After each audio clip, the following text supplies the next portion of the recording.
Just readjusted the valves. No more knocking.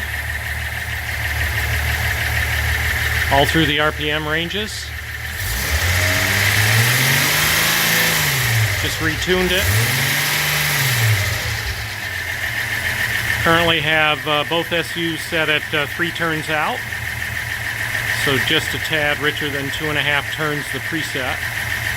And then I'll put new plugs in and monitor it over the course of a few hundred miles or so. Let's get it revving.